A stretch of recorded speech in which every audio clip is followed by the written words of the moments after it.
Guys, ayun, ngayon pa lang tayo makakapag-upload nitong ating video at ngayon pa lang tayo makakapag-voice over dahil kadadating ko lang galing sa work. Kaya naman, tara at samahan niyo pa ako magluto nitong ating napakasarap na ginisang ampalaya with egg. So, syempre, ayan, magsangkot siya tayo nitong ating pork at pag ganyan na yung ating pork, nag-brown-brown na, ayan, pwede na po nating igisa yung ating bawang and yung ating sibuyas. So, sinabay na natin kasi pares naman nating lulutuin yan dyan. Tapos hintayin lang natin lumabas yung bango nitong ating bawang at sibuyas ay ilagay na rin natin itong ating kamatis. Gumamit po tayo dyan ng 2 pirasong kamatis na hinog ay yung red na ayan.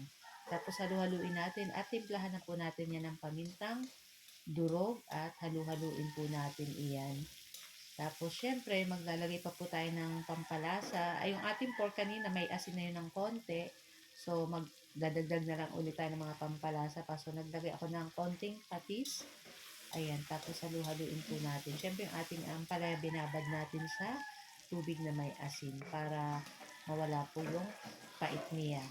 Tapos, ayan na nga, naglagay lang ako ng konting sugar para pambalance lang po. Ayan.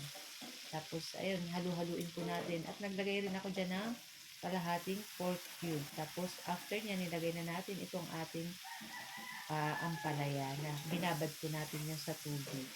Tapos, syempre, halu-haluin po natin. So, hindi na po ako naglagay ng tubig dyan kasi yung kamatis po ay nagtutubig po yan. Kaya, ayan. Tapos, after po niyan, luto-lutuin lang natin ng ilang minuto itong ating ampalaya. Ayan. Tapos pag luto na to guys. Ayan. So, half cook lang yung ating luto. Para okay lang yun na may konting pait. Kasi mapait naman po talaga yung ampalaya. Pero konti lang. Ayan. So, ayan. Ilagay na po natin dyan yung ating binating itlog. So, gumamit po ako dyan ng 4 na pirasong itlog na medyo malalaki. Ayan. Tapos binati ko lang at ayan na nga. So halu-haluin na po natin. Ayan. Kung maririnig nyo guys, tumitilaok na yung manok kasi anong oras na? Mag 3 a.m. na. So ngayon pa lang ako guys nakapag-edit nitong video and after natin ma-edit saka pa lang ako makakapag-upload. Dahil nga na-busy po. Ayan. Dahil my work. So yun lang. Gusto kong batiin yung ating mga dakilang nanay dyan. Happy Mother's Day po sa inyo lahat. Ayan. So guys, ayan at luto na itong ating ginisang itlog with ampalaya. Kaya okay na rin to guys. So guys, ayan ito lang po ang ating video today at sana po ay nag-enjoy kayo.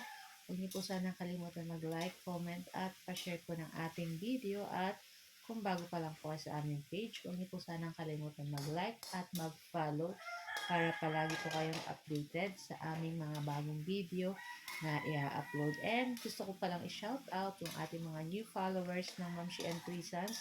Maraming salamat po sa pag-follow nyo. Ayan. So, tara na guys. At samahan nyo na rin po kaming kumain itong ating masarap na ginisang ampalaya with eggs. So guys, thank you for watching. Bye! Happy Tani. Good morning.